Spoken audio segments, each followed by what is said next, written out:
All right, so I am recording this just so others can see it later and you may refer to it.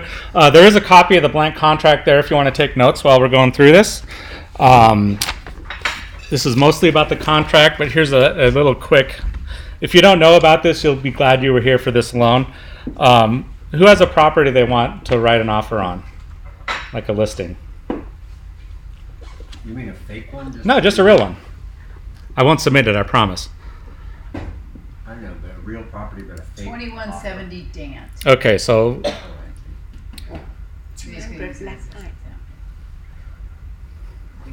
all right, so yeah, so if we go to here, what is it again? 2170 Dant.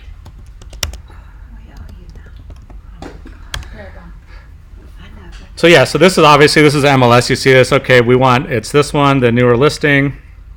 I mean, yeah, the current one. It's active pending. Did you know if you're here and you want to write an offer, when you click this opens up a new transaction in Instanet and populates all the listing data in there. No way. No, wait. I need to put this. So aren't you glad you came? Absolutely. Just a minute. Let me This see which one it is. What's the that one. is it? That's awesome. See, it says Instanet when you hover over it. I love it. So now I click on that, and lo and behold, Transaction Desk opens up and populates all the information for that listing. Let's call this test, just for fun. Okay, currently I don't believe we have any current templates in here. That is something I would like to work on. We'll talk about that when we do Instanet training. Type, so we are doing a residential sale, and it's already importing the stuff from Paragon. And I don't typically use the wizard, so then I just create What would the wizard do? I think then it just walks you through who contacts, forms, whatever. I'd like to know where you put the email address of the specific person. Meaning, In your contacts, underneath their name, before their signature, I think it is. okay, I'll show you because I'm gonna add a contact to here so I can just show you. Yeah, thank you. Because I've tried and tried. And so so let's just say this is a buyer I've been writing thousands of offers for already. So I know that who they are. So I just go to contacts. Oh yeah. So this already has a listing agent and the brokerage and all that stuff. And then so if I want to add a contact, I'm going to add an existing one. So I'd like to add a serious buyer. You click on them. Oh, I can add both of them at the same time. And nope, just one at a time. So add them. And so this is where you put their email. Okay. And that way, because if it's the same person multiple times, you don't have to keep entering their stupid email in and authenticate every single time. Yeah, okay. that would fix that. Right, thank you. So we're not signing this now, so I'm not going to do that. I want to add the one other buyer. So another serious buyer. And there. Okay, so we've got our folks. And we'll go into this in more detail when we do go through Instanet as well. But then at this point, I always go to forms. I add forms, and it's a selling form. And then I just go through I read every single one of these and say, does this apply to this property, right? So is this one in a CIC? No. So I don't do that one. May already have one of these. Are they getting a loan? If they are, I choose that. What is the acronym right there? Consumer Financial Protection Bureau. Okay, can you delve into that? Yeah, I'll show it to you later. It's just a really long disclosure. Okay. That covers your ass a little bit. Do you have it every time you've got a buyer that's having lending? I don't know if we have to anymore, but I still do it. Yeah, I send it every time because Yeah. originally you had to give that as a disclosure if they have a loan.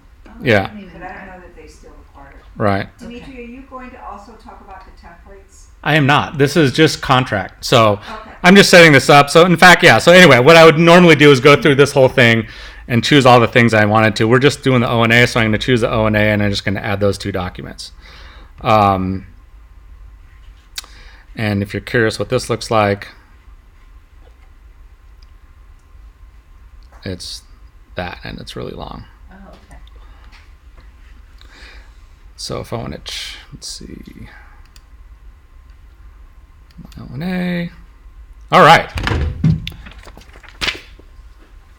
Look at that. It put their names in already. These are the ones that we set up when we did their, duties out and all that stuff, assuming we've done that already or talked to them. At this point, we may not know whether they have a trust or an LLC or what. So what do you guys usually do? Individual. Yeah, well, the first one, though, is good to ask.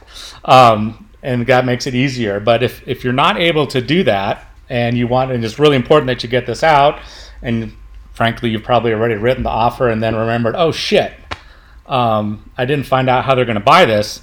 You can just put their names in there like they are, and then in the additional terms, write something like, buyers intend to take title, in a trust or in an LLC or whatever, and then say that, an addendum to this effect will be provided within, 5 days of agreement date or something like that, just so that it's documented. Honestly, this is mostly for the buyers, because they'll say, no, that's not it. That's not how we're taking title. Because you want to say, no, it's fine. Because you can always, change as with an addendum or direction to the title to change who the buyer is within reason. Cool. So next, obviously, purchase price. How much do you want an offer for on this property? I'd like full price. Okay. What's full price? 1,325. So we'll do it for $1,500,000, just to make you really happy.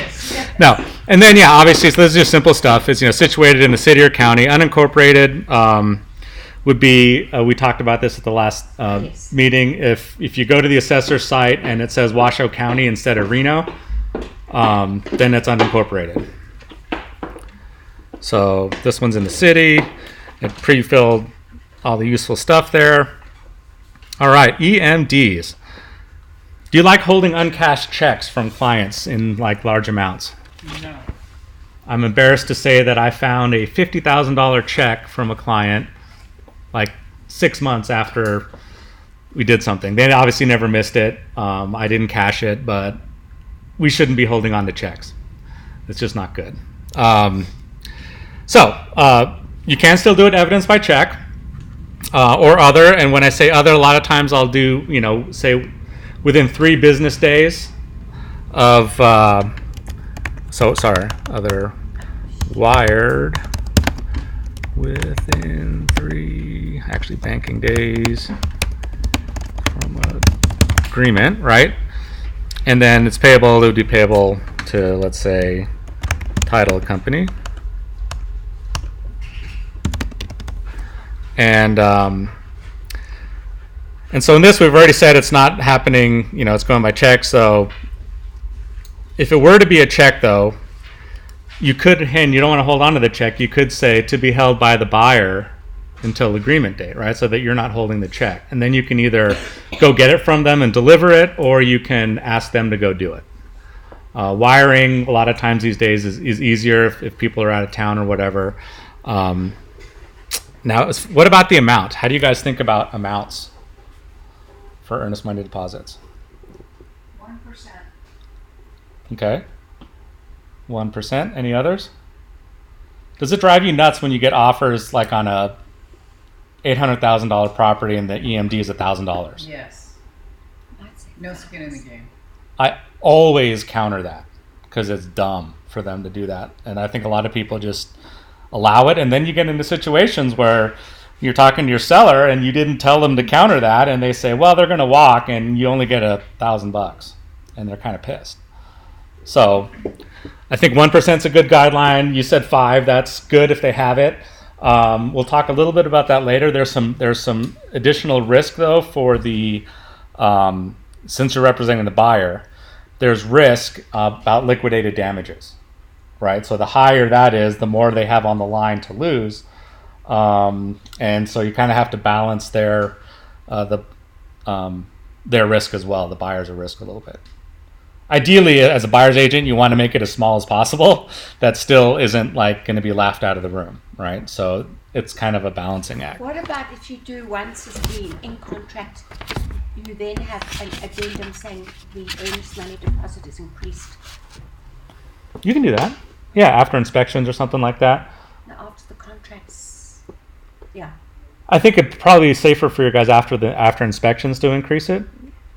If you want to do it that way, or you can, if you think it's important to have a high earnest money deposit to get their interest in the liquidated damages, you can write in other terms, liquidated damages per line, whatever, page, whatever, is limited to, say you had an EMD of 100,000, you say it's limited to 25,000, which kind of defeats the purpose of the high EMD, but they may not put that together.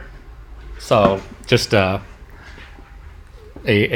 strategy for that. So in this case, let's do 30,000.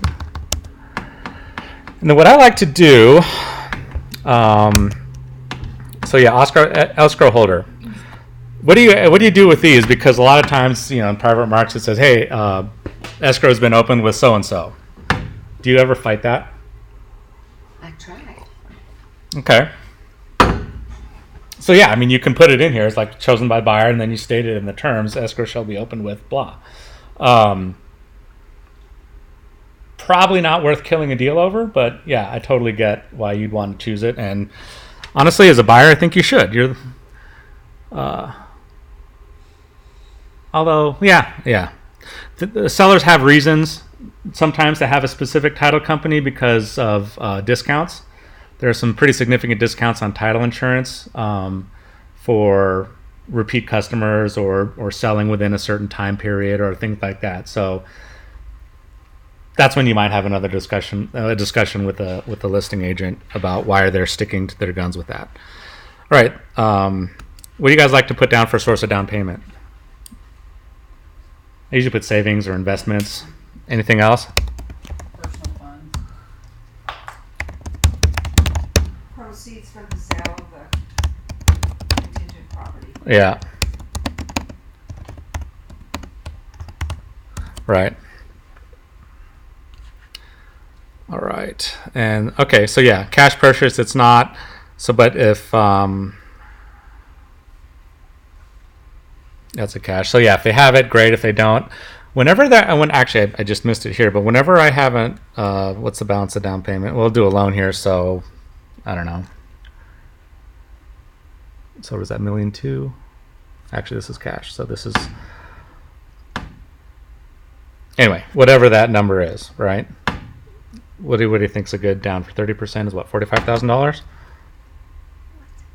of the purchase price? I'm sorry, I'm just thinking about loan with 30% down payment. Doesn't really matter. Let's just call it $45,000 minus 30. So there's another $15,000 they're putting down on this property.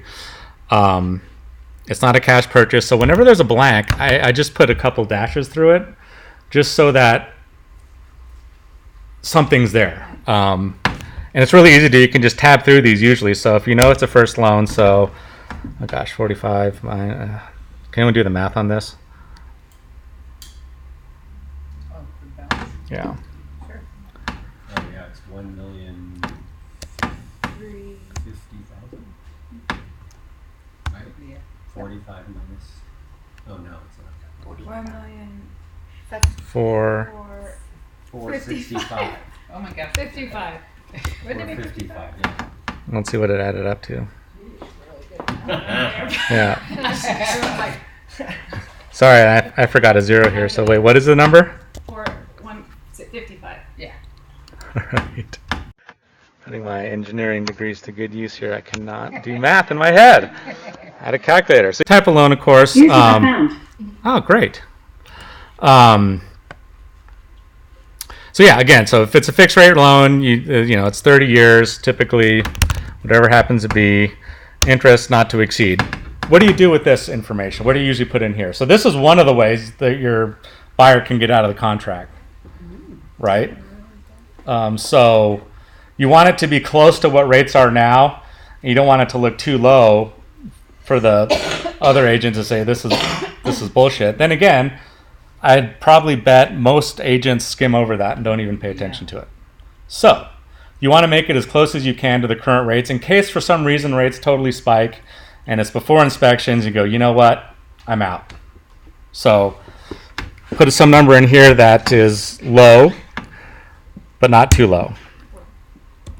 Let's say 4.25 today. Good thing to do for this is for all this loan stuff is to talk to your your client's lender before you write the offer, if at all possible. Otherwise, you can always estimate this stuff, but it's always better to have that extra layer of knowledge there. So since it's not adjustable, I just put something in here. If there's no second loan, I also do that. So just Could you put just NA as well? you could. It's a lot easier to hit 2 dashes. I agree. Yeah, so that's the only reason I do it that way, but you're right. And then how about locking loan terms? This again is why it's good to have talk to your lender. You ask them, hey, when do you think we should lock, when's the last day we should lock this? And they might give you a good answer. Let's just call it 10 days in this case, but again, good to know from the lender. Discount points. I mean, you can pretty much put anything you want here. I typically use 1%. If you're really, for some reason, worried, you can make some smaller number and then be able to get out of the contract for that reason. There's plenty of other ways to get out of the contract, though. So I typically put 1%. And seller, that's usually 0. And origination fee, I usually put 1 for that as well. Does anyone else do anything different? Typically. Yeah, we don't put it in. Come on. No, so that's part of the exercise, which is good to actually tab through every single thing, because it kind of also reminds you, oh yeah, I got to think about that. And I'm embarrassed to admit that a lot of times I get to the loan section and go, oh shit, I never talked to the lender. So it happens. All right, so usually this is for FHA, VA loans. Do you know, is there a dollar amount typically that goes in here that you guys use, or do you know? Or unfortunately, I'm not horribly familiar with it right now. But again, this is why you want to talk to the lender if they're doing a VA loan. So I do a fair amount of buyers with VA loans. Okay, yeah. And the only thing that VA requires the seller to pay for is the pest. Okay. Okay, so that's loan fees, so that doesn't really apply for this part, right? Right. Yeah. So It's not like in the past where they required a lot. right. Okay, so that's typically 0. And then other, again, there's 0. Actually, if I go, oops, come on. Put 0. Okay, close at escrow. You usually have to pick a date, and you go, and I like to add on or before by mutual.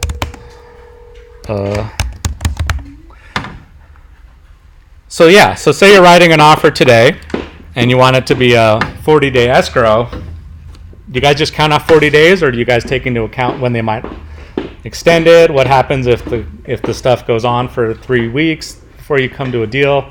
How do you guys deal with this? That's a good question.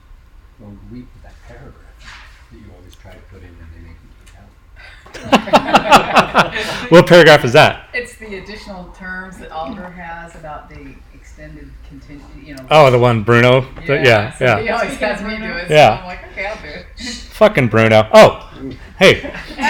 What? No, we were just talking about the term you put in about extending Close of escrow. close of escrow timeframes, et cetera. I'm talking specifically about right now, just when you pick the closing date.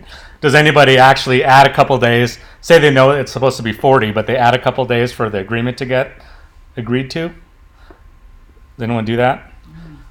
No, it's 40 days upon acceptance, correct? Exactly, and but you have to write a date here. It's asking for a date. I never write a date. I put see additional terms. Okay, good. Oh, that's good. So yeah, if you have a hard date, write something down. I like this better. So Do you usually call the listing agent and ask before, as I'm getting ready to write this offer, in case like they're closing on another property on October 30th or something, and they're Yeah, I think it makes sense to do that. It's funny, you talk to Tahoe agents, some of them, and they say, we would never say anything at all to the listing agent about anything because I guess they're worried that they all have their own buyers for the properties in their pockets, and if you talk to them, they'll make their buyers get into contract before you can. So, kind of weigh that a little bit. okay. Does that seem accurate? No. No? Because that's what Darren said. California is another story. Okay. I can tell you in Pineville. Okay, good. The agents up there and other companies are very cooperative. That edges my faith in humanity up a little bit, and I appreciate that. So if you go a little bit longer than 45 days, let's say you go 60 days, and Yeah. you've got this on or before, then you're pretty safe because everything's done. True. Then you can True. close. True. That looks less attractive though to the seller. So it depends how competitive. Depends how competitive the property is, how much activity it's getting. Because that's always the balance, right? You want to give them as much time as they want, but you also want the seller to agree. So those are the two things you're always kind of fighting against. Good. Thank you, Patty. I like the additional terms thing. That's a good one. Thank you. All right. Definitions. Okay, it talks about days and stuff. Notice when I was talking about the wire, I always said banking days because that can matter sometimes. As far as Did you discuss about when the deposit is going to be taken care of? yes. Oh, thank you. I'll usually put other. These days it's wire, or you can say check that and say within more days than that. I mean, whatever it is, you can increase that one because if you just say check and you leave it like it is the next day. And the reason behind that is that by Nevada law, if you have a check, you're supposed to deposit it one business day. Okay. Yeah, and we also talked about not liking to hold on to checks if we can avoid it at all. So you can also say that your buyer's going to hold on to the check until it's in agreement or other things to that effect. Well, the other thing is that if you get the check, if he holds on to it, but you go and pick it up, then you've got to go to the log here and put in the check log that you've gotten the check and what's happening with it. Right. So check log is in there. Check log. What about if I get my guys to take a picture of the check and then they scan it to me? Oh, that's a good way to add add. onto it, Yeah. and they keep the check. And when everything's done, then he gives it to me and I think if it's going to be a check, that's probably a best practice for that. Are you? I think anything that goes out into the world, the check shouldn't have any type of You would routing. certainly line out the routing information for sure. Yeah. But then when you take that to, or when that goes to the escrow company, don't they have to have the routing number? No, well, they're not going to cache the photocopy. The buyer, you're just evidencing to the seller's agent that, hey, I actually have a check. This is what the check looks like. If you know, You may not even need to do that, actually. working with your client, if you know it's gonna take them more than 24 hours to get the check to title, Mhm. can you address that in the additional terms? You can also address just right on the top. I think when you say like up here, if you say editors by, you can say other and check Oh, okay, to be whatever. alright, thank you. And we'll talk a little bit more about when we add language to contracts, so I'll hold off on that for a sec here. A couple of things about the satisfaction of contingencies. So right down here, which this is why it drives me nuts when I get people demanding we need an addendum that clears all inspections. No, you don't, because it says if contingency expires, it is waived. I disagree with that entirely. I know that's what it says. Yeah. But the thing is that, okay, then we go to sky slope and where's the contingency removal on this, that, and the other.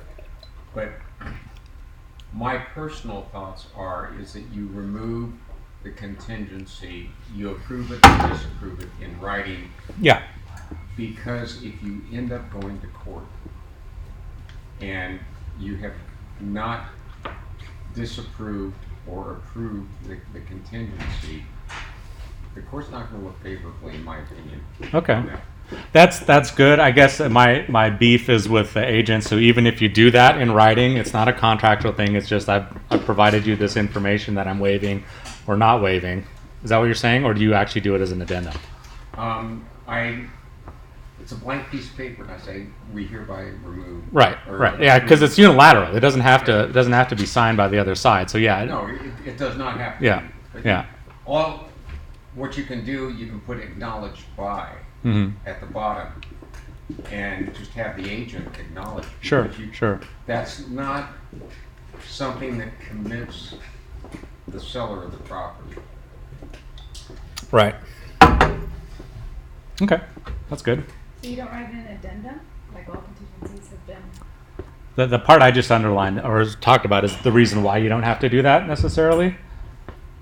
Right, but what you're saying is you do that on a blank piece of like an email. That's just covering your Blank ass. piece of paper and an addendum, Yeah. Whatever. And it's good. I don't- Typically, the addendum requires seller signature. That's true. Okay, but This is something, yeah, this is just a notification requirement from the contract that doesn't require the seller. The other thing on addendums is that you have both buyer and seller Yeah. signing. You should put a date in there of when the seller, if you're representing the buyer, when the seller needs to sign. Right, Seller to sign this by, right. whatever date. I think I'm gonna leave now. Yeah. No, you're good. I like this. This is all important stuff. And by the way, the plural of addendum is addenda. Just so y'all know. It's a pet peeve of mine too. How about octopus? Octopi. Although I think jackasses is jackasses, so I'll take that one. All right, so yeah, And what brought that comment up? I'm me being a smartass and a jackass. Comes natural. It really does, truly does. All right, so yeah, we talked about the buyer does have to initial this loan application. Okay, so yeah, if you're getting a loan, you got to do this. Loan contingency, obviously, if they're getting a loan. How long do you guys put in for this? So I heard a 30. Anybody else? 21, Okay. What do you base it on? Just kind of talking to the lender ahead and kind exactly. Yeah, you don't want to just make shit up. Sorry, you don't want to make stuff up. you can say shit more you say. Yeah, I keep forgetting that I'm recording this. But yeah, better if you do it based on something. If you don't know, always make it longer, right? I mean, you ideally, if again you're representing the buyer, if you could, on the last day, the lender says, "Sorry, we can't do this." You want to be able to get out of the contract without having to give up their EMD. Sellers agents who are paying attention will call you out on that, but I don't think it hurts to make it as close as possible to however long you want this contract to be. Is there any pushback on that, Tom? I know you were looking at me. I'm just kidding. No, but again, you're balancing this, right? Because if it's insane, a long period of time, the seller is going to go, "This is insane. I don't want it hanging out here this long." So, yeah, best find out from the lender. Second best, make it as long as you think is reasonably acceptable. So let's say 30. Same with the appraisal. Okay, so obviously the buyer pays for the appraisal, and this is an other. I put my little 2 dashes in there.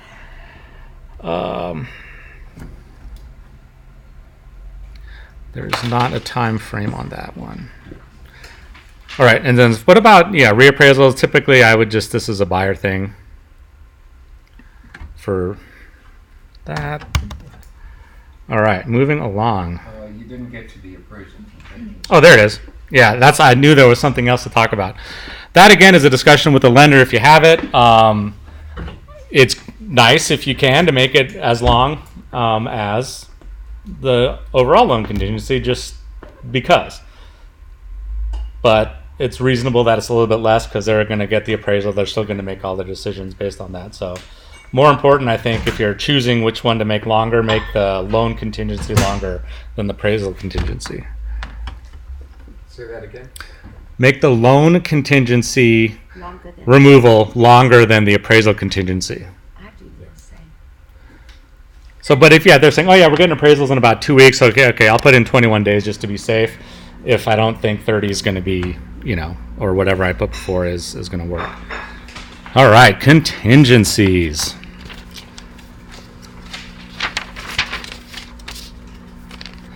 So yeah, I mean, these are fairly straightforward as well, but it's either contingent or not contingent. In the case where, let's say it's contingent, you do have to choose whether or not it's in escrow, not contingent, or in escrow contingent. That's what this main one is. So in this first case, the A1, I guess right here, this is that's simple. The second one, we start talking about chain contingencies, and those can be a pain in the ass.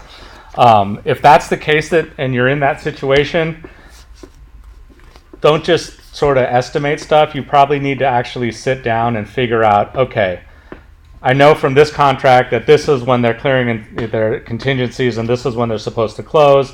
And then you have to time everything else off of that, because you don't want to be spending necessarily, if you can avoid it, you don't want to be spending inspection money before you know that the contingent deal is going to happen.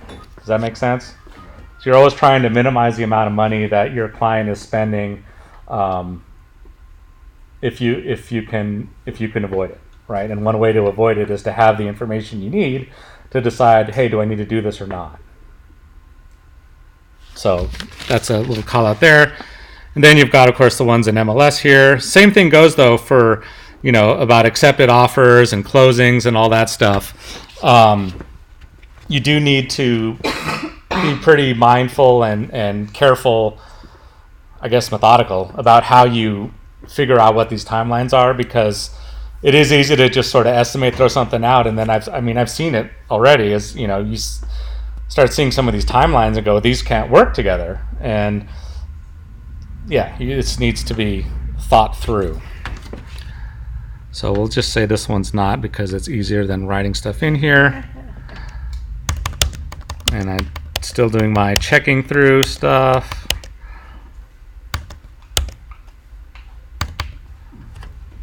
All right. SRPDs.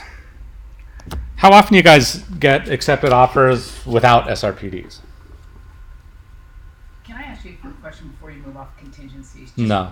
Well. Yes, okay. go ahead. If you do decide to take a contingency as the listing agent representing the seller, is it reasonable if they submit an offer with a contingency to ask to see the contract or the current contract, or how would you handle that if you? I think I would. MLS and see if it's pending. I think I would request it. Yeah. It's in But there. it could be in Hold on. I'm just looking here. So it says buyer. Wait. Who are we talking about? Who are you representing? Seller. Yeah. So here it says the buyer shall provide information regarding the listing, the escrow, and related escrows for the contingency, including but not limited to closing date, loan status, inspections, and additional contingencies. How many people get that information though after? They probably don't ask for it. If they did, they can just point to the contract and say, hey, if you don't want to show me the contract, that's fine, but I need to know all this information. Okay, And you can just tell them, it'd be easier if you just gave me the contract. got it. You know? Got it. Okay. But they don't have to. But I mean, that's one way to look Okay. at it. All right, sorry, I just wanted to ask. Yeah. All right. Well, another thing, if you do have a contingency, you might indicate in additional terms and conditions that all contingency periods to begin X days, when the property is sold, Oh yeah. whatever Right. the situation is, you can modify what that says Correct. by going to additional terms and conditions. Yep. Yeah, you're right. Because there is that one. I mean, like, for example, also, yeah, you may not necessarily want to pay for an appraisal until you know that other deal is going to happen. So yeah, that's a good thing. Because in the one case that allows you to do that is there's a checkbox for it in the inspections piece. But for all the other timelines, that is a very good add to add that if you're doing a contingent offer. So what? Just say that all timelines. To commence. Upon closing or sale of the contingent property, or whatever the case may be. Well, okay, the case might be that it's not currently in escrow. Right. So all contingencies begin upon buyer's property being placed in escrow. Right. That's one way. If you want to go parallel, if you want to be super conservative, it's when that property closes. And the thing is that then you also should indicate that the close of escrow shall be 45 days after the property goes into escrow, Right. but no later than, Yep. because you have to have a definite end date, Right. or it's not a contract. Yep. Bill Wise, how you doing? Not so well, actually, but I'm fine. So, all right. Where were we? Oh, SRPDs. So a lot of times you don't get them on time. Just make sure you ask for them if you don't get them. You still have 4 days from when you get it. Which type of days? That looks like days, I think. Ooh, that's business days. Look at that. Cool. Good to know. I should have known you would have known that. Well, I was just asking. No, it's a good one. A question. Those are the kinds of questions that help. All right. Title and closing. Okay, typically, so yeah. Sellers pay for that.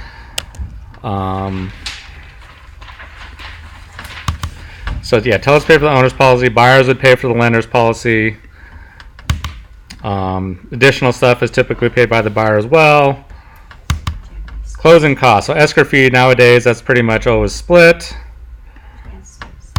Same with transfer taxes.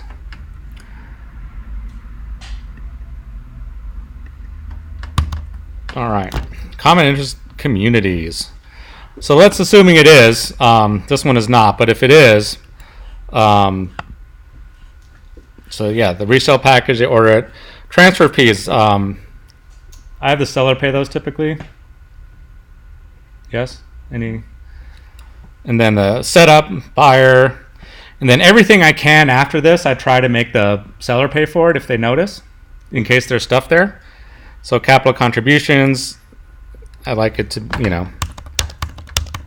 And what exactly is capital contributions, Dimitri?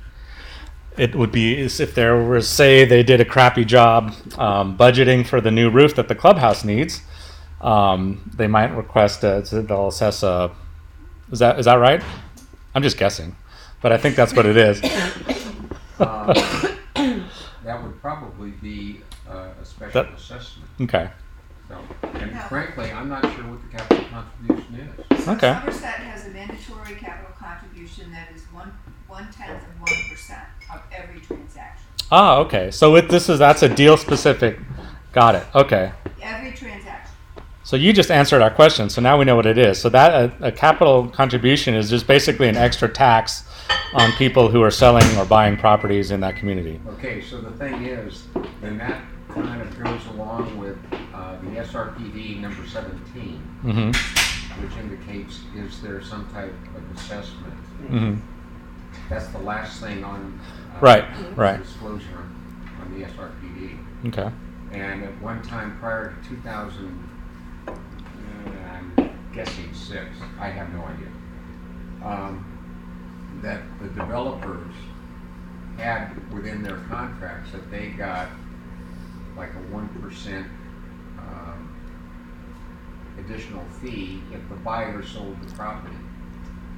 And, if it was a $500,000 property, that the developer would get an additional $5,000 2, 3, 4 years after they sold the property. So if you take a look at item number 17 on the SRP, that's what that really relates to. Okay. It's now not, is that no longer legal?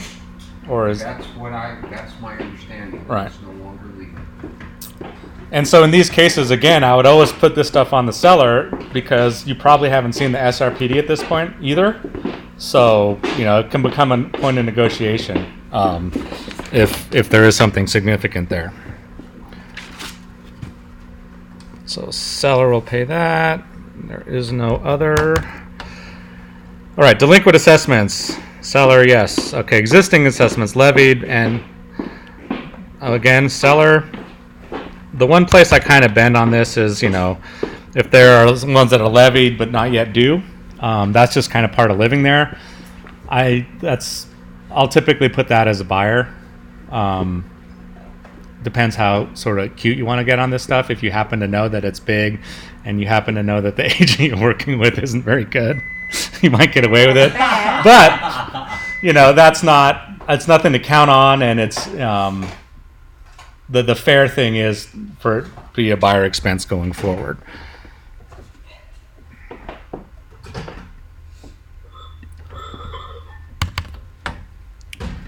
All right.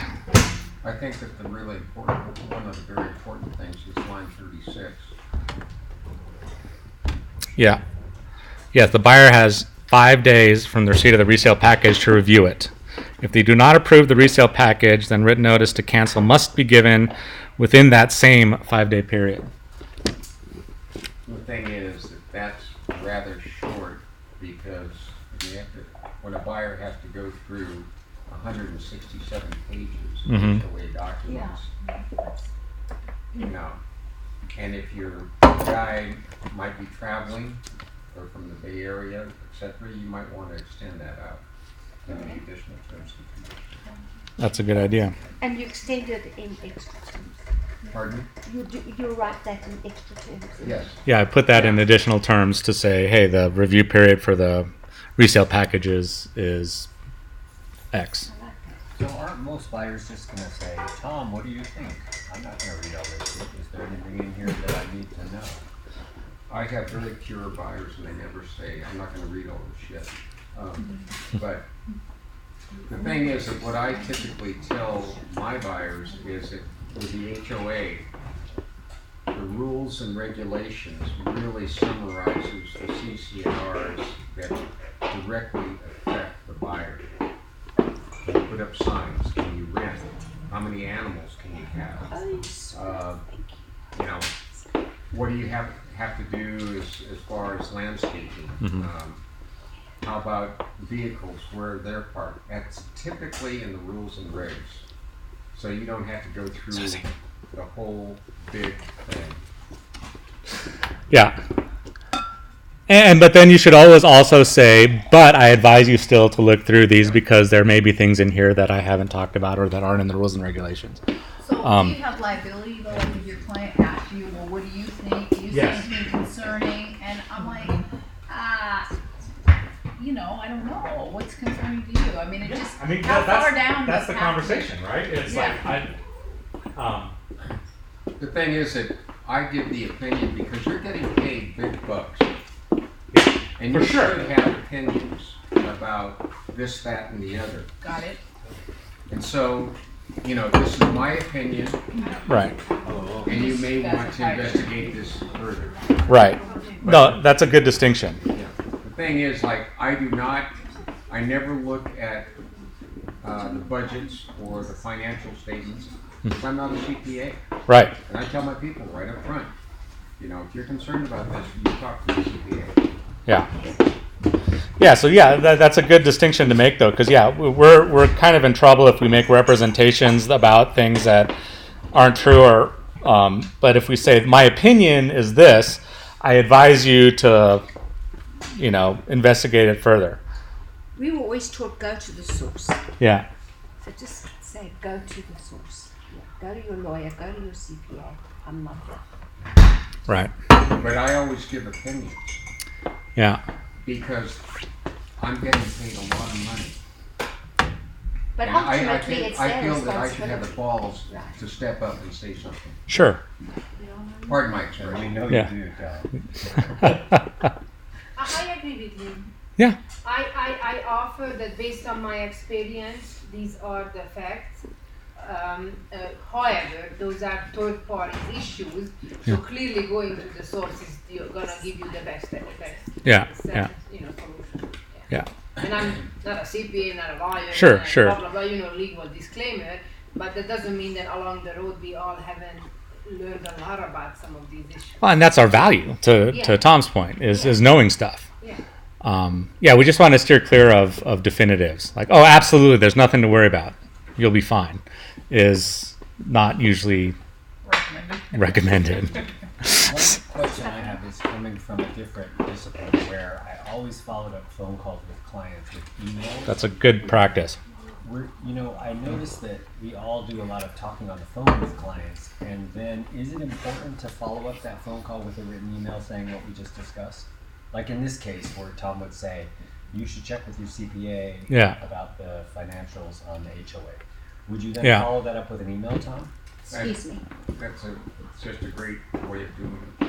That's probably a best practice, and I don't do it as much as I should. But yeah, I think that's definitely a best practice. Obviously, yeah. But Bob, since I'm never wrong, I don't have to follow up. All right. Yeah. So yeah, the other thing, bonds and assessments, other than CIC, again, try to make the seller pay for them if you can. That's different than the HOA. Yes, these are other than CIC. This is for all contracts.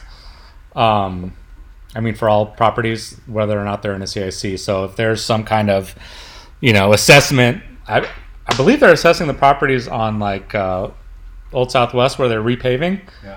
and doing all the sewer work and stuff. So yeah, that's an example of that where you'd want the seller to pay for that because. All right. Do you get that countered a lot or anything? I haven't seen it countered. No. Okay. My experience is that if I can margin, that if the assessment is already identified but not levied against the home, that the new owner gonna take care of it. If it's levied against the home, then the current owner has to take care of it. Yeah, I think that's So timing is important because sometimes you know that a new assessment coming, but if it's coming out 6 months from now and you're selling the home, then the new owner will inherit that assessment. right. Well, and it's not an actual assessment at that point. Exactly. Yeah. So even if there is an actual assessment, though, and by the terms of that, actually, I'm not sure about this yet. So It's have to be levied in order to. How do you find out if there's an assessment on the? Well, it says prior settlement prior to escrow. Typically, I think the assessment would be on the preliminary title report, that there's assessment that has been recorded. And most likely, yeah, on that particular one, it will show. And that's the reason why you read the preliminary title search. But most homeowners would know that if a new assessment coming, and when I sold Gordon, the Darlingville brick house, the assessment was already talked about it. The homeowners got a notification, but there were no time frame when it's gonna be levied against the homes.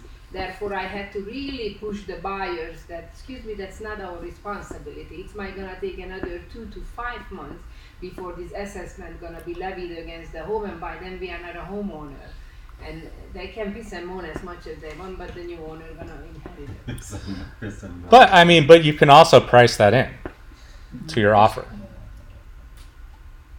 theoretically. All right. Home warranties. Always seems like a good idea, especially if you can get the seller to pay for it. And that's usually a default for me too, as I ask them, hey, do you want a home warranty? It kind of makes sense. And if we can get the seller to pay for it, let's do it. So I include it and I have the chosen by. Countered you. Yeah, and that's fine.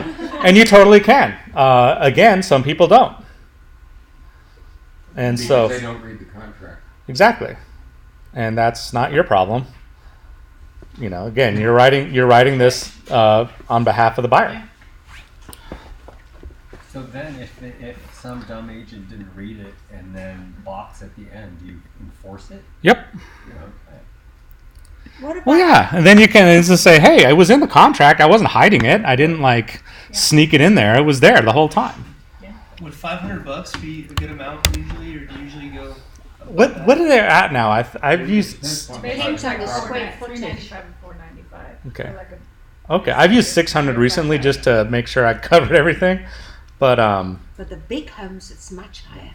When you include air conditioning units and washer and dryer and refrigerator, you're talking 550 to 6. yeah. So I've recently been putting in 600. And then if you have a 5,000 square foot home, you better put in about 1,000. It goes higher. Yep. Absolutely. By the way, on the examination of the title, which did I fall asleep? Probably. Well, I have a tendency to do that. Within 2 business days, that the seller, it says the seller to order preliminary title service. Right. And CC&Rs. Well, the thing is that rarely have the title companies down here providing CC&Rs.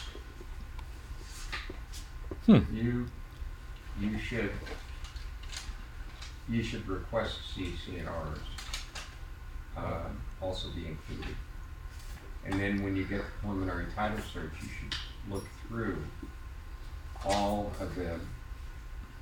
I think that they're the exceptions, and to see what has been reported.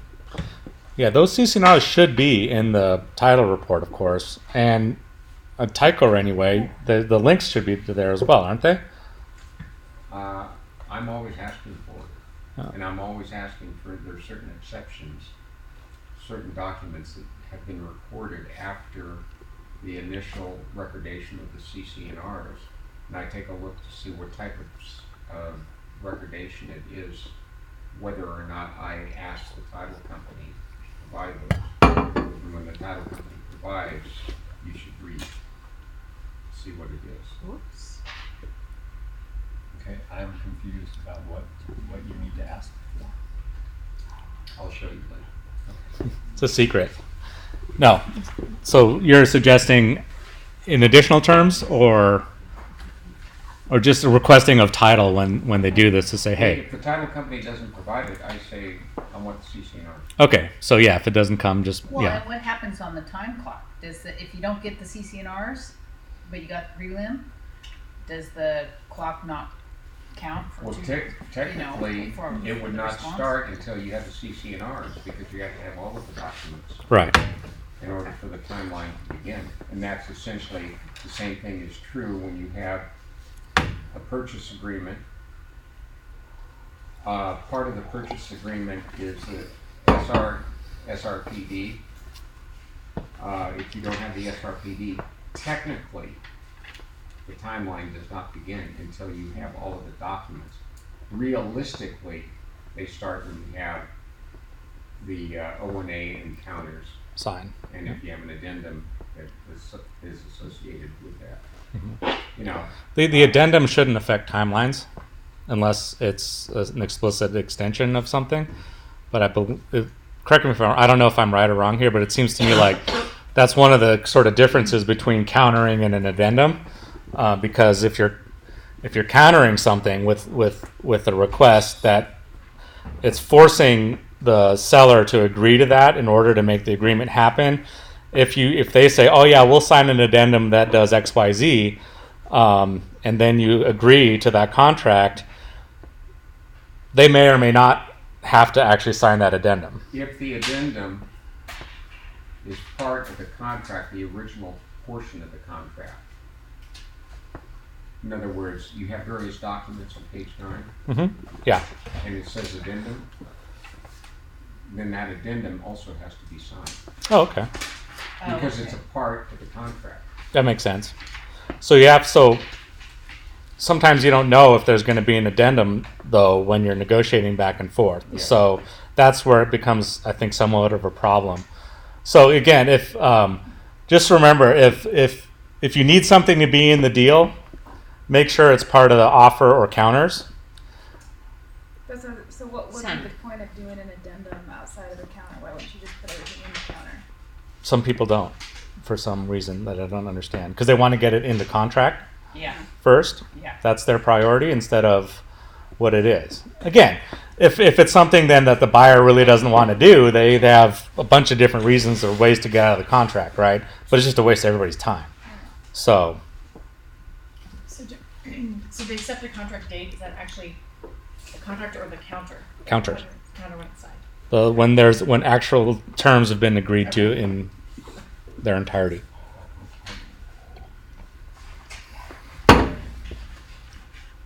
All right, fixtures. Can I ask you one quick question? Sure. How about if an agent gives the home warranty as a gift to the buyer? That's a nice thing to do. If you want to do that, Because it is deductible on your taxes. sure it is. Yeah. I don't know if anybody else does it, but I do it.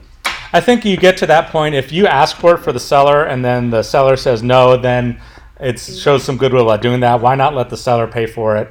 You're proving your value as the agent by getting it paid for them regardless. But yeah, I mean, if you want to spend the extra money off the bat, that's good to do. Basically what you can say is, hey, we're going to ask them to pay for it, but if they don't agree to it, I'm more than happy to buy it for you. And that probably... Isn't there a certain amount that you can gift a buyer? If let's say you close and you want to give a gift, Mhm. isn't there There's a limit, and it's there pretty is a small. limit. It is small. There's some ways around. Well, first of all, you'd have to get audited. So this way- But second of all, I mean, if you talk to like the Cutco people, those knives are expensive, but because they have your name on it, it's a promotional item. It's not a gift, so you can deduct all of it. So there are some things What's there. the amount? I think it's like 50 or 75 bucks or something like that. It's not much. Wow. Yeah. So, not to say that I haven't deducted more than that for gifts for clients. All right, fixtures. Are there any fixtures in this list here that you've seen that aren't specifically in this list? So notice it says a lot of different things. Light fixtures, TV mounts, TV antennas, dishes. I just happened to notice one that's not on here. Now, again, I don't know. It's just being thorough, maybe, but a lot in-ceiling speakers or in-wall speakers. Yeah. Those aren't listed as a fixture. I think they are fixtures of the property, but just to be super clear, sometimes you can add those. Are there any other fixtures that you guys know of? How about hanging mirrors, like in bathrooms? Not the one. Just hanging on a nail? Yeah. That's personal property. That's like a picture. Yeah. or a painting. So yeah, so if there is nothing else other, you can just put none, and then By exclude. the way, personal property, when is an oven Yeah, personal property? When it's part of a range. when it's movable Yeah. and not built in. Yeah. But then if it's built in, shouldn't it be listed under others, under fixtures? Like a built-in microwave, for instance. Should it be listed? Anything, well, anything that is attached to the property is considered real property. Right. So no, you don't have to. You don't have to. So No. these things are listed because they're not attached, but all these things are attached. I think those are things sometimes that are ambiguous to some people. So built-in appliances are not ambiguous, and so they don't have to be listed. Technically, yeah, it's true.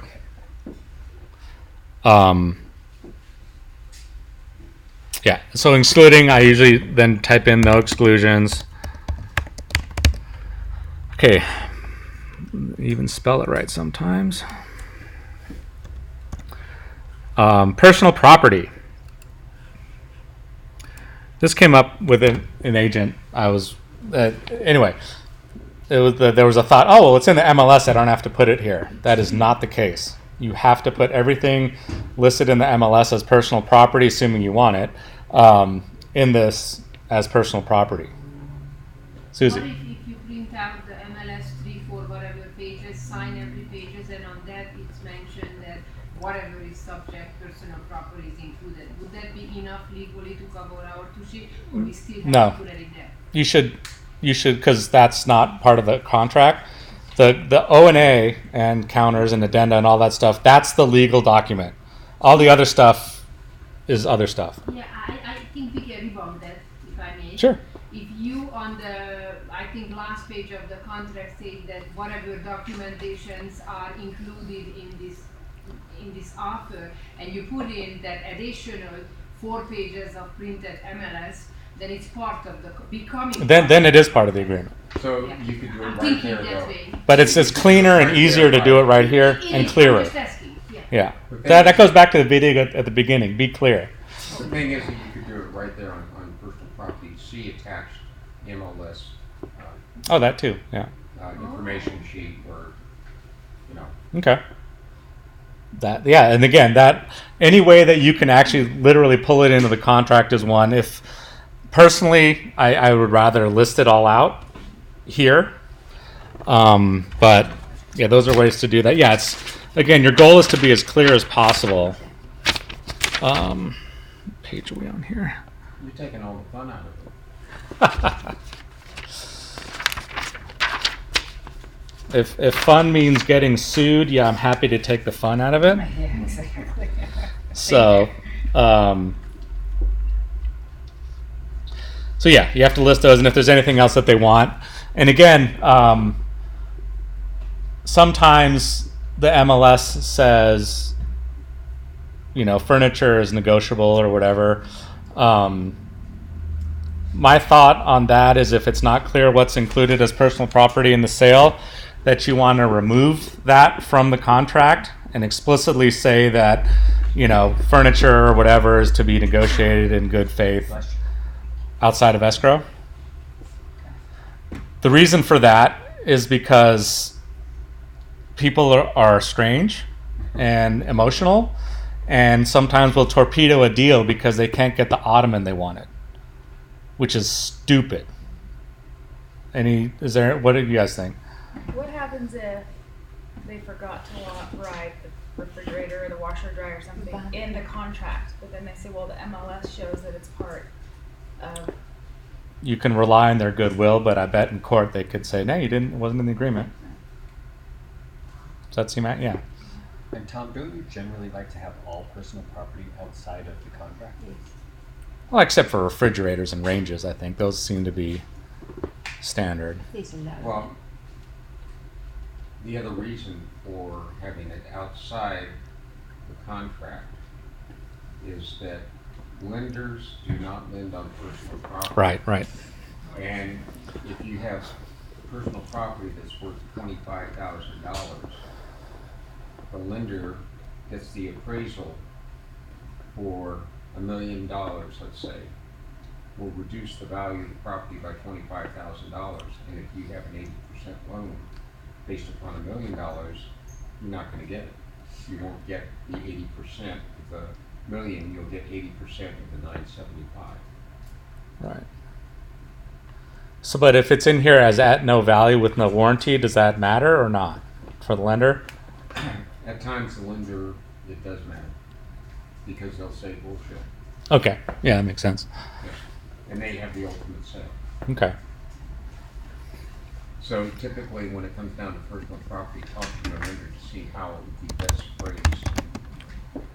How personal property, how can we best address this so it doesn't conflict with the lender. Right.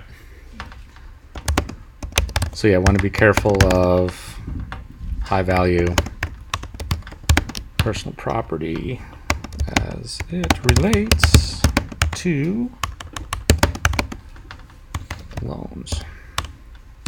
All right, system and maintenance. I don't know why you would ever exclude some part of systems and maintenance.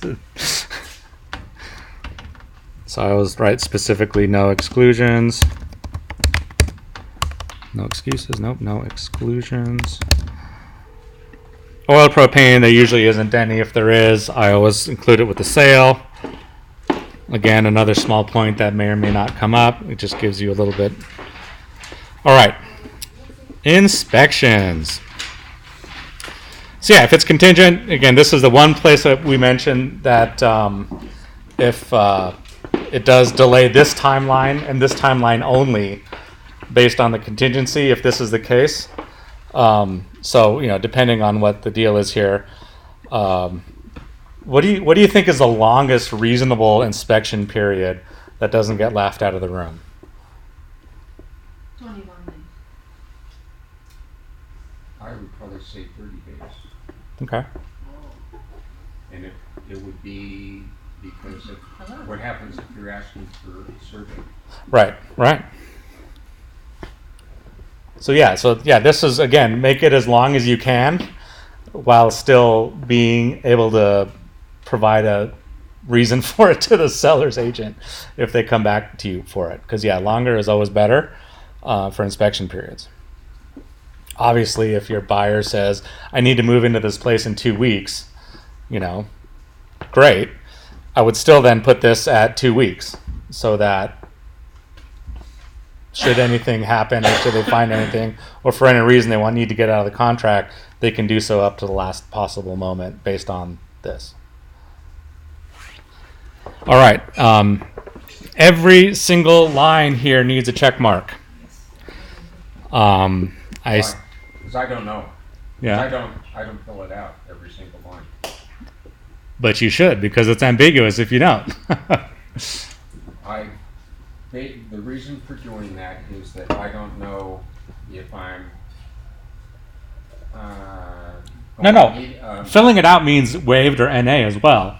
But if you know. If you write NA on something and the home inspector comes up and says. Oh, yeah. I'm sorry, you're missing my point. What I mean is, regardless of what you choose to include or not include, every single line of the contract needs to have a check mark on it on this part in someplace. To your strategy, I think, is absolutely accurate. Anything that applies to the property, include it. You can always waive it, right? Because you can always waive it. Exactly. You don't want to tie your hands because you might find stuff out later on that, oh my gosh. And you just tell your buyers, hey, look, this doesn't mean we have to do all these things. I just want to make sure that we have the opportunity if we need to. But under other, I always put as deemed necessary. As do I. And include that. And that's a catch-all for the other ones. Or for things even outside of these. I don't know what that might be, but Radon. For example. Radon. Yep. So you usually want to include all of these. But to your point, Tom, are you saying that you don't check some of them? Yes, I do not. I don't check,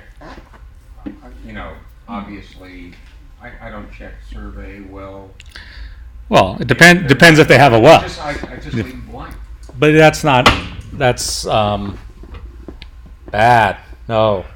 Why? What purpose does leaving them blank accomplish? I'm too lazy to fill it out. I've had other agents, when we did leave that blank, they sent it back and said. No, and they're right to do that just because it makes it very clear. So again, as you're representing the buyer, obviously if there's no well or septic, you just click NA on those. Which I do. Yeah. So I usually go through these first. Oh, about septic. Pumping, who do you usually make pay for that? Yes. And inspection, buyer, lid and location removal, also seller. Which one? The finding and exposing the lids of the septic system. Because, you never know where those are. Most of the times, though, that I've seen on the inspection is paid for by the buyer. Yes, the inspection is paid for by the buyer, but the pumping and the lid removal should be the seller. Yeah.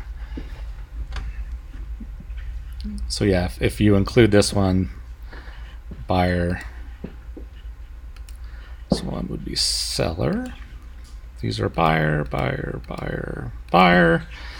Let's see. Those are NA, so you don't have to choose anything. Waived, you don't have to choose anything. What different types of surveys are there? Survey type. Great question. corners? Well, I think it can do the corners marked or a full survey, which is I think is an ALTA survey. Well, it'll actually It's an as-built survey, right. or it's 4-point. The 4-point is just the corners, right? Yeah, it's just the corners of Yeah. the lot. What if it's not a rectangle? Just kidding. I should. What happens if you're an asshole? I get to sit up in front of the room, and yeah. So Oh, that's right. Do you think that bothers me at all? yeah, I know. Maybe you can't use it down in court. That's right. Yeah. Beep. So All we right. just had and Tom, you could tell a story about Galena Canyon with the delay. We had to do an extension. Right, extension. Work on that. So what, tell me about it. On the transaction that we have on Galena Canyon, the buyer insisted that the seller pay for the septic, pumping, the inspection, and the location and removal of the lid. I didn't order that because in the inspection section it says buyer shall order all inspections. She didn't do it. And so now we're going for an extension because she didn't do it, and the septic is going to occur 5 or 6 days after the inspection reports. Oh, interesting. Yeah, so, maybe I should have brought it to her attention, but I didn't. And I finally brought it to her attention. I said, when is the septic going to occur? And so she said, no, I thought you were ordering it. Read the freaking contract. Yeah, that's good. Yeah. Also, under the contract, if we're getting back up into this stuff, we had another situation on item number B on line 13. This is important. It says they approve the inspection report subject to the notice of required repairs or an addendum listing all required repairs. Seller shall respond in writing to buyer's repair request within 5 business days of delivery. So you have the NORR, doesn't have anything about in that when they are to respond. You could change things out by saying that seller to respond in 5 days, 7 days, 10 days to the NORR, if it's on the NORR, because anything in writing added to a boilerplate, the things in writing takes precedence over the boilerplate. So. Yeah. And it's, let's see. And it makes sense to just ask them to respond anyway, even though, and by when you want them to respond, because they probably don't remember this part of the contract. And, sometimes they'll just sit on it. Mm-hmm. So. And that's what happened on this one transaction. Yeah. It's going to be interesting. So once you give them the NORR, they have 5 additional business days. It basically extends the contingency out for 5 more days. Yes. Yes. Well, because you're supposed to supply the inspection reports and the NORR within 30 days, 15 days, whenever the time period. Mm-hmm. And then from the time that you submit the NORR, the seller has 5 business days to respond unless there's some other agreement. Right. That's a good ad. All right. Yeah, and so then oil tank test. I've actually, this is a while ago now, but I don't believe I don't even know of a company that'll do a pressure test anymore. Nobody here. What's that? There's nobody here. Yeah, I didn't think so. There's a company out of Vegas that might still do them, but they really just don't do them here anymore. Well, I think, yeah. There's a company up in Zephyr Cove. It's right next to the O&A office up in Zephyr Cove. I can't recall the name of the company, but they will do, I believe that they'll do the testing. Pressure though, I think typically they would just Think of pressure. measure it very precisely and then like don't use the oil and then see if it's leaks after a certain period of time. I'm pretty sure I had a building I sold downtown that the pressure test actually made the tank leak, like badly, but yeah, I think that's why they don't do it anymore. 'Cause- not necessarily, they just start leaking more. Yeah. So who's responsible for that? Yeah, that was the question, right? The buyer ended up saying, that's all right. So, If you ever have to remove an oil tank, though, if either buyer or seller has to do it, it's not that expensive. Through the state of Nevada, there's a program. Let's say the bill is $10,000 or $15,000. After all the credits and everything that are given through the state of Nevada, it was like $1,200. That was it. yeah. That only applies to residential properties, does not apply to commercial ones. So yeah, let's say that's NA. Lead base, obviously, if it's before or after 78, let's call this one NA just because. But then other, I always add as deemed necessary.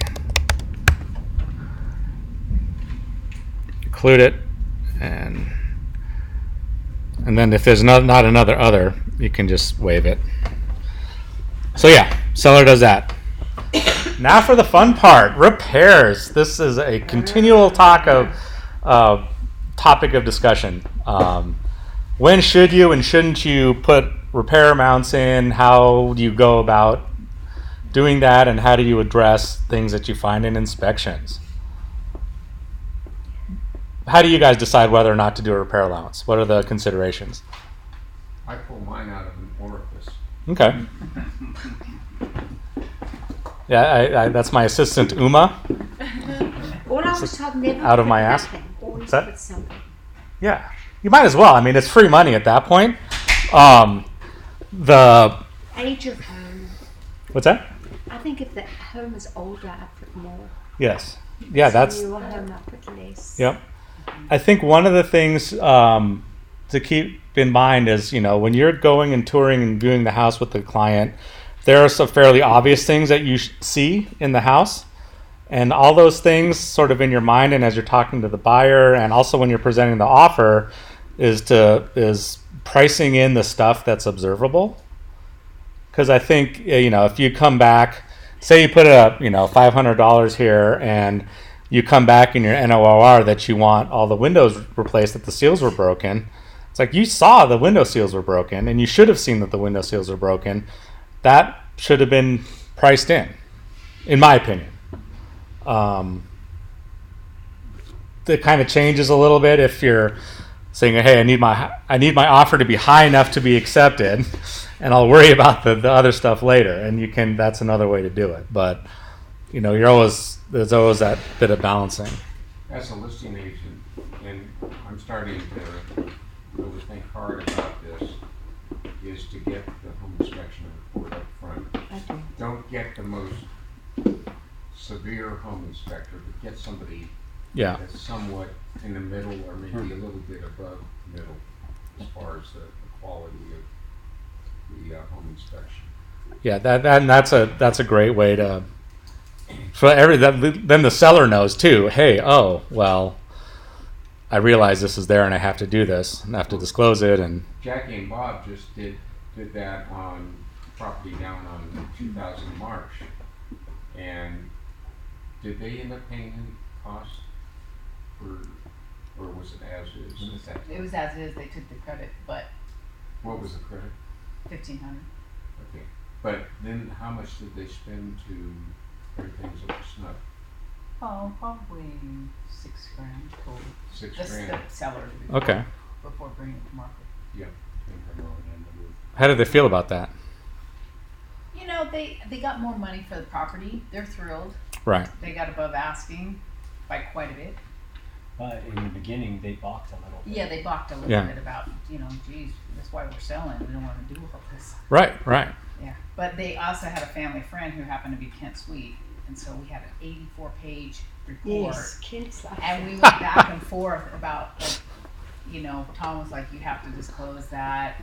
The sellers felt like that's their personal information. Why do they have to disclose it? It was kind of a little Because bit. if they have any knowledge of, Yep.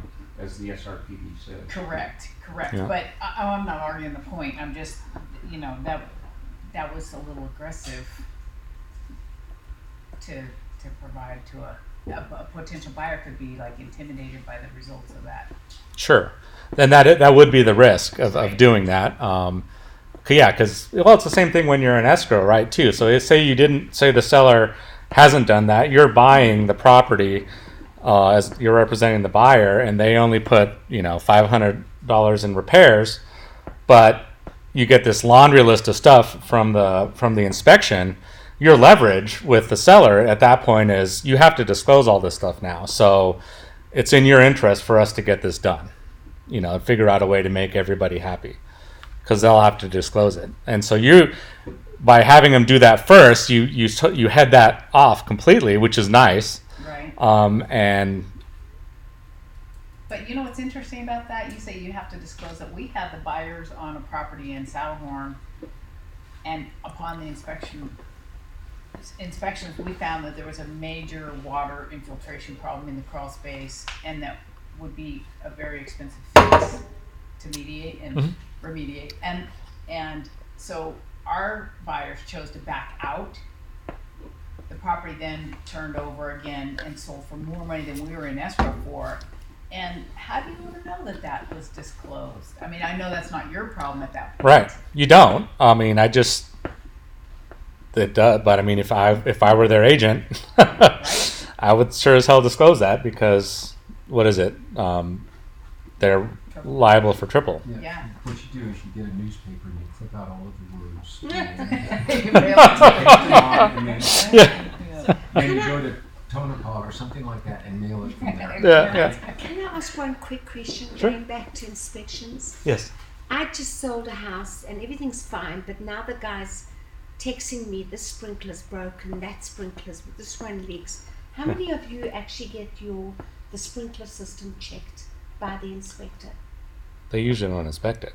They don't? No. It's specifically.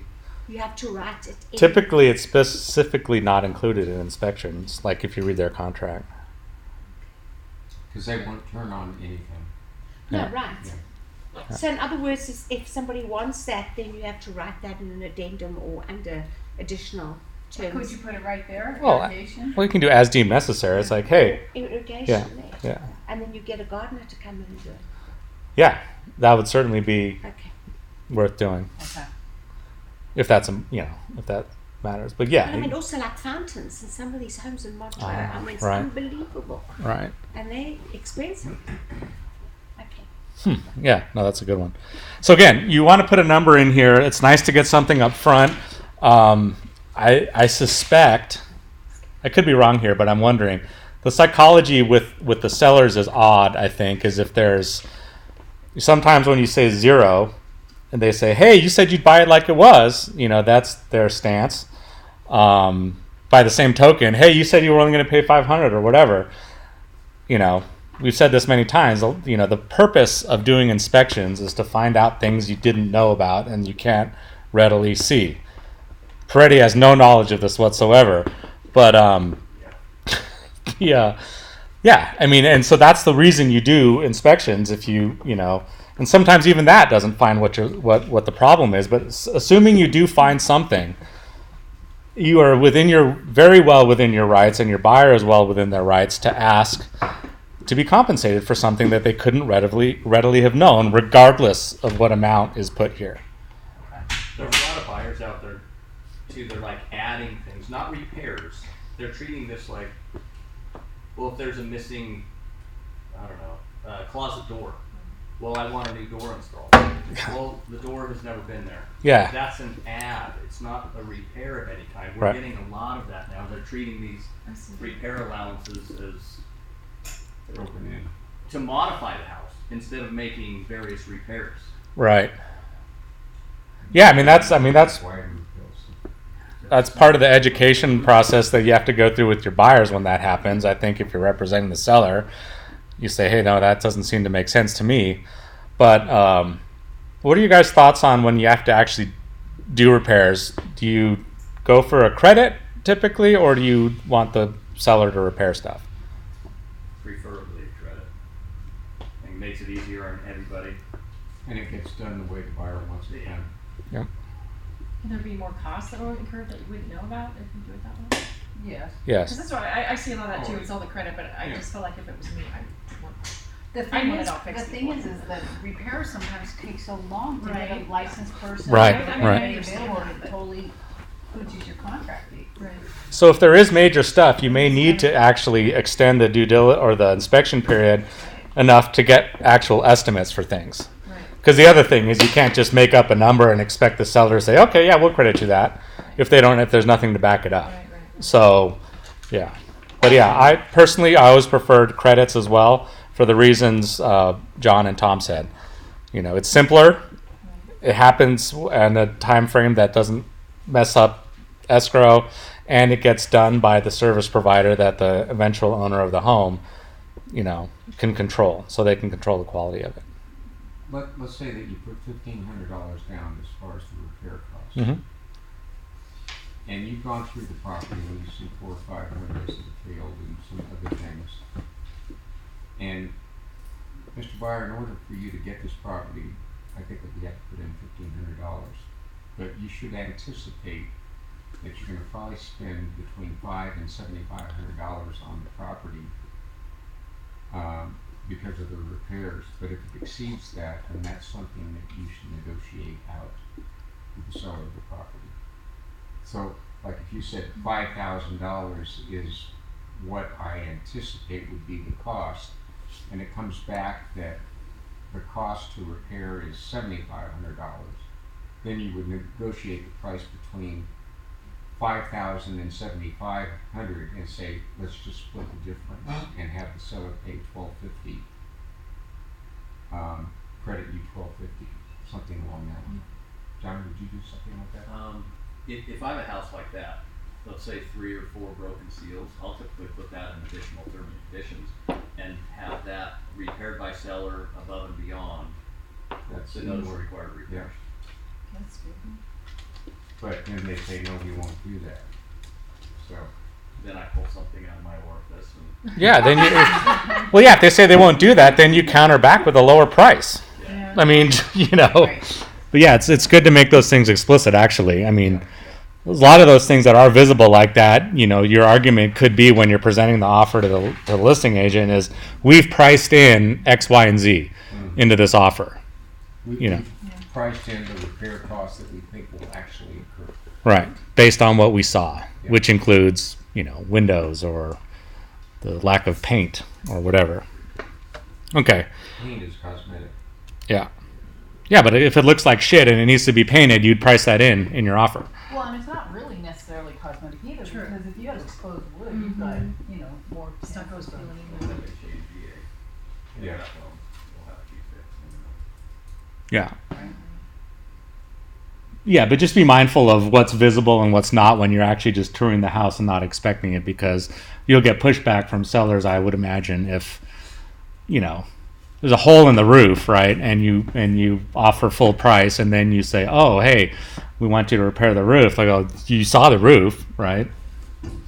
They still probably have to fix it, but all right. So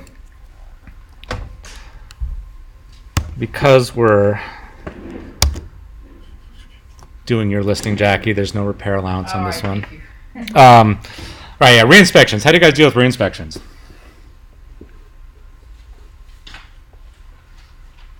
What's Probably. this? It depends, but typically I think that you should probably be within about 3 days. I would say 3 days typically, Okay, 3 days. because that would give possibly time enough to correct anything that was not done. Right. And so again, this is if you're not getting a monetary credit. If your strategy the whole time is to get a monetary credit, you don't have to worry so much about this, but it doesn't hurt to have this in there. And paid by buyer.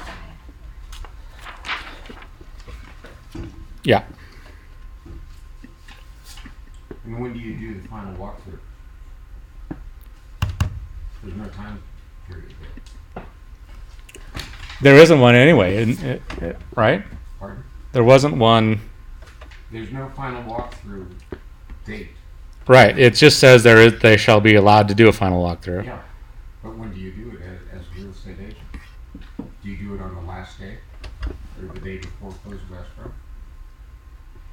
I mean, I was just going to say, what do you think? Because one of the reasons to do it is later, as late as possible, is in case extra stuff breaks. Right. The flip side is if you find it, the hell are you going to do about it if it's the last day? What are your thoughts? My thoughts are to probably do it 2 or 3 days before. Yeah. And find out. Yeah. Well, there's still time to do something about it, negotiate or whatever. Is the oven working? Does the ice maker work? Right. Stuff still there that they said, it's supposed to be in the house. Or... Yeah. Well, the problem with that though, if you do it too early, a lot of times they're in the middle of moving and they have boxes everywhere, and it's hard to get to and see Right. cosmetic the stuff. So it just depends. Well, if you have a strong bag, you Get it out of the way. Yeah. All right. So we got about 20 minutes left here. Let's see. This is lots of good. Let's see. Blah blah blah. Physical possession. Oh yeah. Sorry. Yeah. Typically upon recordation, unless you're doing a lease back or lease. So that's pretty straightforward. Sometimes I'll write in upon recordation at 5 o'clock. Upon the day of recordation of the title at 5 o'clock. Right. So that's a nice thing to do for the sellers. It gives them Well, a little bit extra time. because if it records, the seller will say, well, if it closes at 9 a.m., Yeah. it doesn't, but it closes at 9 a.m., then I've got to be out at that time. Mhm. But then it doesn't close until 4 p.m. Yeah. So you just say 5 p.m. day of recordation. Okay. So that would be an additional term. You could actually write that in here. Okay. But Oh. you'd have to handwrite it in. It's not Yeah. too cool that way.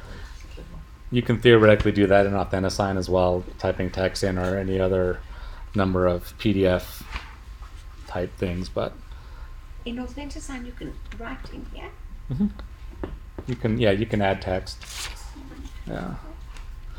Okay, so additional terms, just some general rules about that. We've talked about a number of good examples of things to put in additional terms, but the main thing I want to get across for terms and conditions is you just want to say the facts. You want to say the what, the when, and the how if it's appropriate.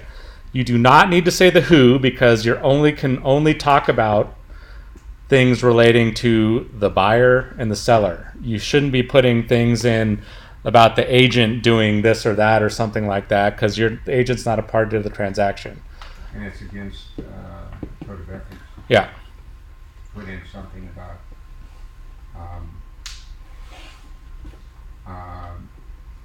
buyer's agent or seller's agent to contribute 1% of the commission to the buyer. That's a no-no. You have to do that totally. That's just an instruction you send to escrow. Well, it's Outside of the contract. It's an agreement that Yeah. you make outside of this contract. Right. And so you're only doing what, when, and how. You're not doing why either, because it doesn't matter why. Because most of the times when you start explaining stuff in terms, it just confuses things. So what, how, and why? Who's on first base? Yeah. One of the things that we've done, and it, I think it saved the transaction, is that in the event of a third-party delay, for instance, it might be an appraiser who finally decides that he's not going to do the appraisal and you need a new appraiser. In the event of a third-party delay, appraisal contingency, or you don't even write that. in the event of a third-party delay, escrow and contingencies will be extended 7 days. How often do you get that countered? Every Almost time. all the time. I'm not saying that. I'm just curious because if I received that as a seller, I'd go, oh, we'll figure that out later. We have had people call us and say, what do you mean by that? And I said, well, what just happened is we had an appraiser that missed the appointment, had to reschedule. And they go, oh, okay, and they let that slide. Okay. But the last two, we've had actual say, let's get that out of there. We don't like that verbiage. Okay. So, Yeah, and both of those have been ready. well, and then we've gotten the agent saying, of course we'll work with you if something like that. Sure. Verbal, but Right. Just, it's right up front, right?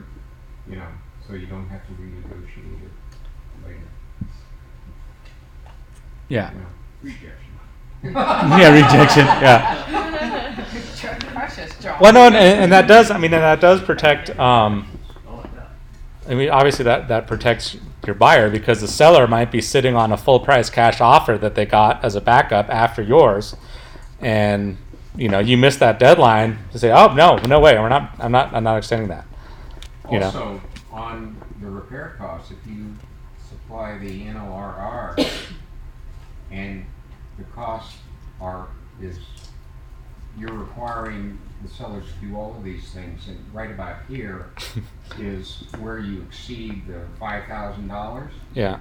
You're renegotiating the contract, and I don't know for a fact, but in my thinking, that opens up the contract, and the seller can say, no, screw you, cancellation, next individual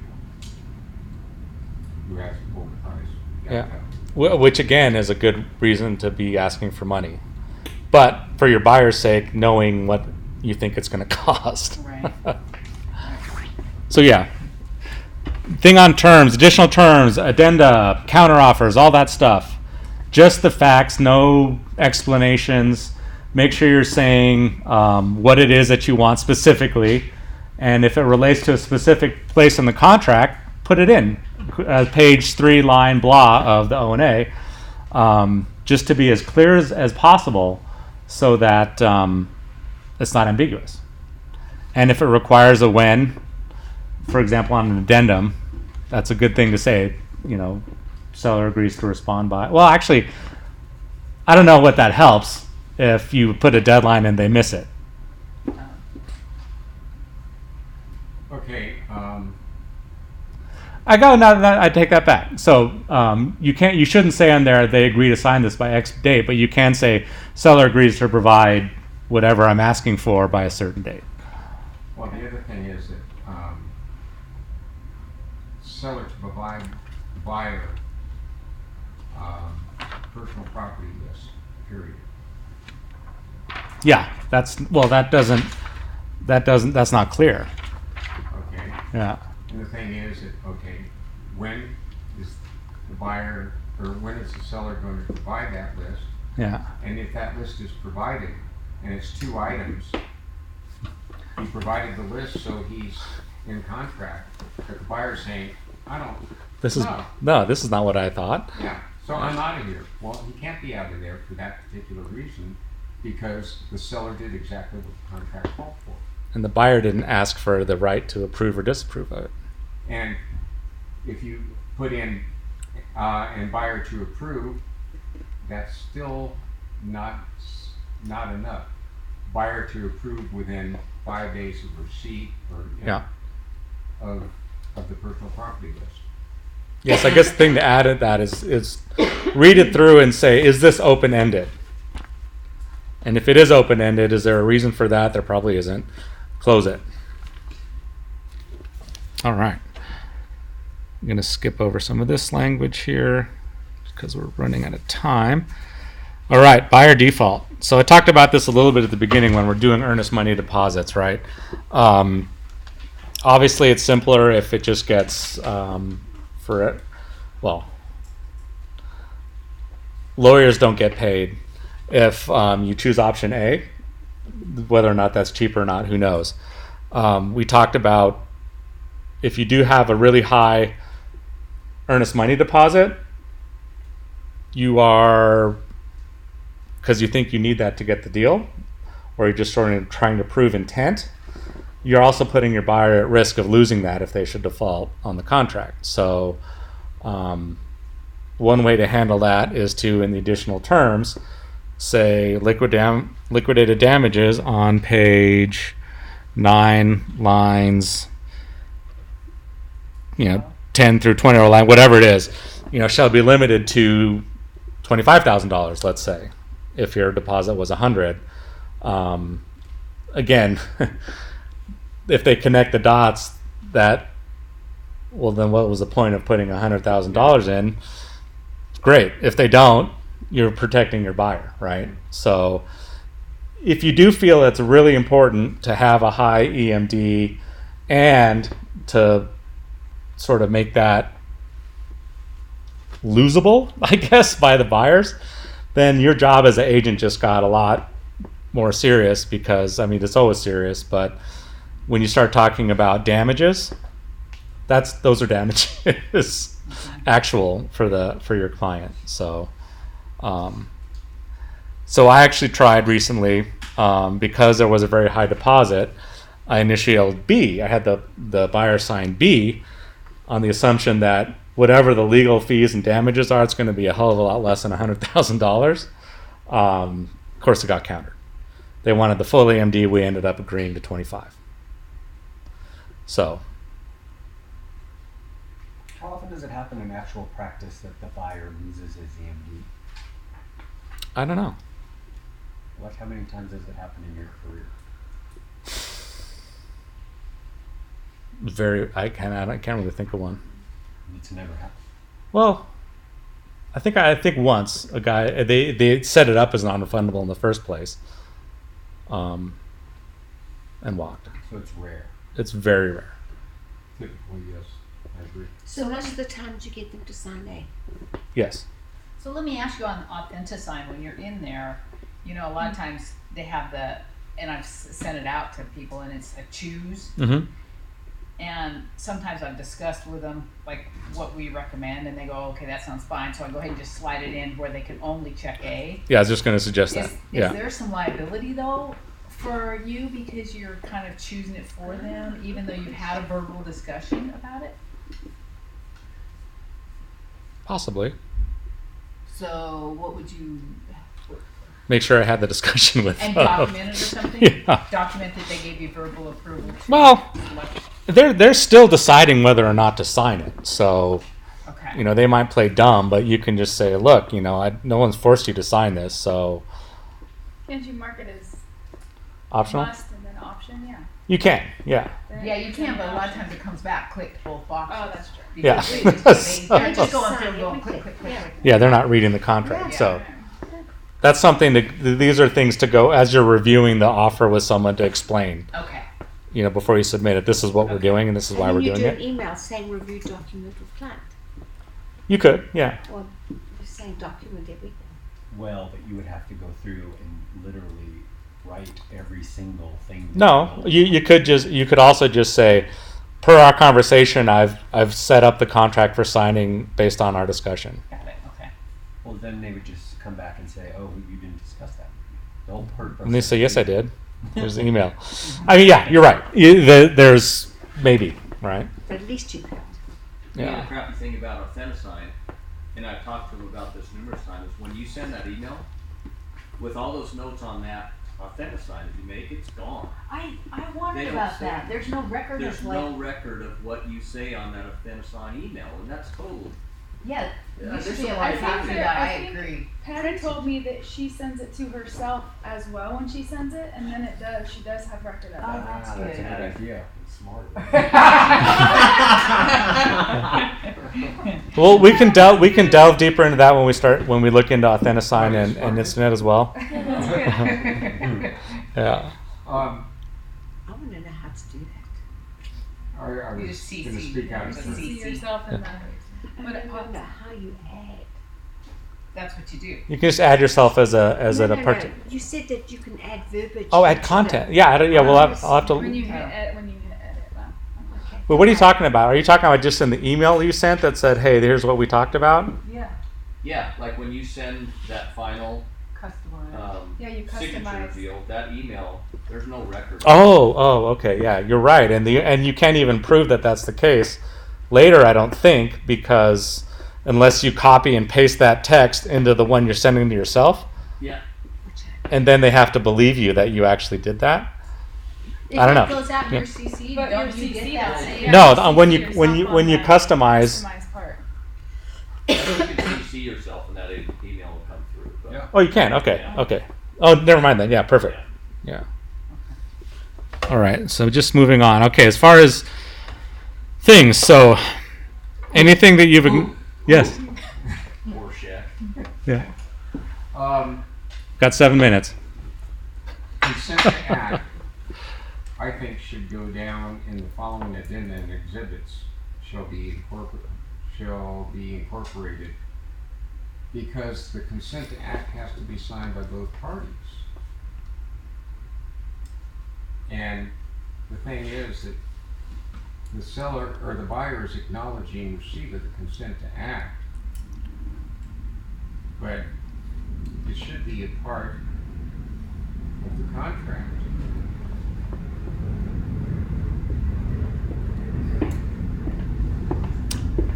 No, I don't think so. It's that's more of a licensure thing.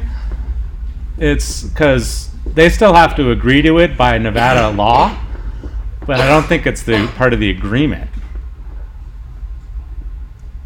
Even though both parties are on it, because it relates to the agent, I thought, and the brokerage. I don't know the story. I don't know. I'm just guessing here. It was kind of attached to the Yeah, that kind of makes sense. Yeah. It's more of a. Regardless, I mean, you're responsible as an agent if you're double ending it to get both parties to sign it, whether or not it's in the contract. You're not double ending. So, You don't need a consent to act. so yeah, make sure you do all this stuff. As far as incorporated, yeah, you've got the. So, Dimitri, real quick before you just go off that Mm-hmm. consent to act, when you have your client sign it, they have to choose at that time whether they're allowing you to act or not. In the right? duties oath? In the duties No, note, in the consent to on act. the duties note, it says may or may not. Oh, yeah, okay. So, But if you bring someone and they say, oh, you know what, you can do this, just have them sign another duties oath that Okay. says that you may. okay, And the And more recent one will, and obviously, and the consent to act. right. Yeah, Yeah, okay. So that's how I would deal with that. Perfect, okay. All right. wire from Do you think we should have any like hold harmless, like additional, like Oliver proprietary disclosure, like Chase or whatever else, blah blah blah blah? Do we need any sort of disclosure that wouldn't I don't. help I mean, protect us in any way?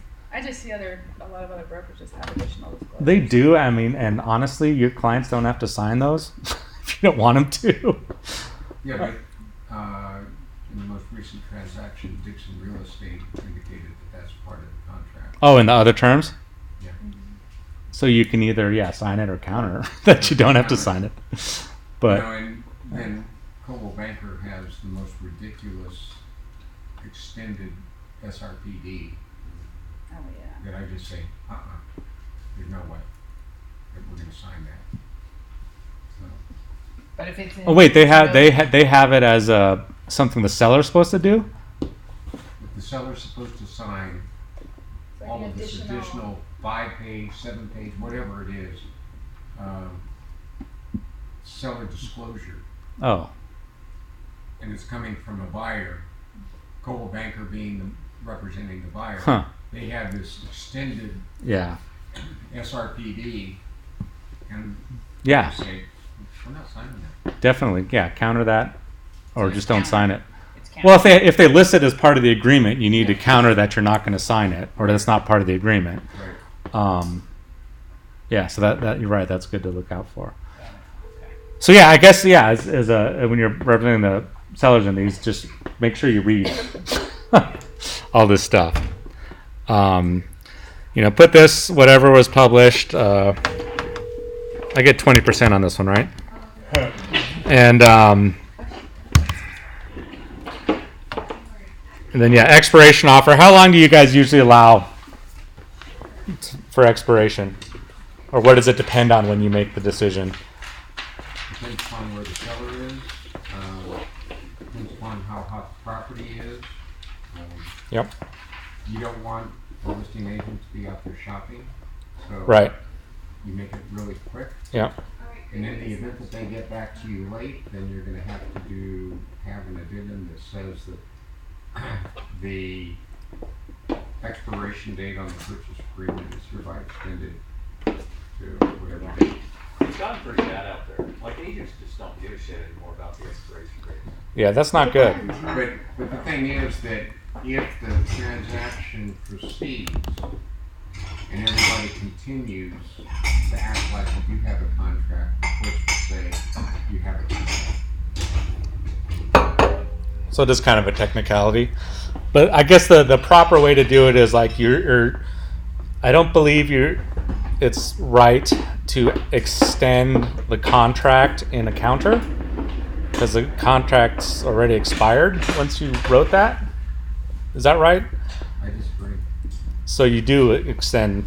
I would say on some counter or addendum that. I was going to say in an addendum you can do it, in a counter I think you cannot.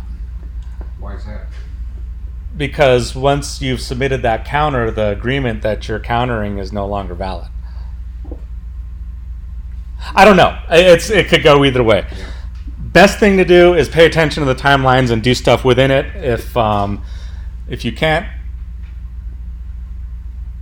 yeah, even if you don't have the time to counter it, I would just throw out an addendum then, because you say I need more time rather than writing it into the counter. Well, isn't an addendum technically after you're already in contract? It's an addendum to the contract. Okay. Yeah. So how quick is too quick then? For if you're representing the buyers and this property has had traffic, but their agent has indicated that there aren't any hard offers on it yet, how much time would you, if you were pressing to give them? Well, you want to be quick. So the thing you want to Without being rude. right. It depends, right? So one of the things I can't remember the exact details of the story, but if you're writing an offer on Friday and you know they're holding an open house at 10 o'clock on Saturday and they're just trying to get, whatever they can, you want to have it expire before that open house, even though that's a really short time frame. Yeah, I mean, part of it is just, hey, let them. Is 90 minutes or 2 hours a little rude? Yes. Typically it is. 2 of those yesterday. Seriously? What? 2 hours to go through the contract and accept it, and then we countered it, and they gave me 90 minutes for their counter on that one. It's just like, Did they screw it up or were they serious? they were investors in the Bay Area. They were completely serious, and they were instructing the agent to do that. And the agent's like, "I'm so sorry. I told them this." So what you end up doing is you get the contract and you put it through a shredder and you send it back to the other agent. Yeah. And she was really apologetic, and she's like, I told them this is not how we like to do things. But yeah, they were pretty cutthroat. Was it a good offer? I mean, the only reason I'm asking is because sometimes you just go, yeah, fuck, Yeah, let's take it. Yeah, just reject it. Yeah, okay, that's good to know. I just didn't know how. It depends what the seller. It depends what what your client wants. The previous evening that she's going to send it over that evening, and then she texted, "Oh, we'll send it over first thing in the morning." And then she sent it at 9:45 with an expiration at noon. I was like, "Are you kidding me right now?" So. And then what you turn around and do, you send back a counter or whatever with the same time period. Okay. Yeah. Yeah. So give him 15 minutes. Yeah. And we're being generous. We're giving you 15 minutes more. Yeah. All right. So anyway, expert, you want to say it's either delivery to buyer or you. I can't remember. Wow.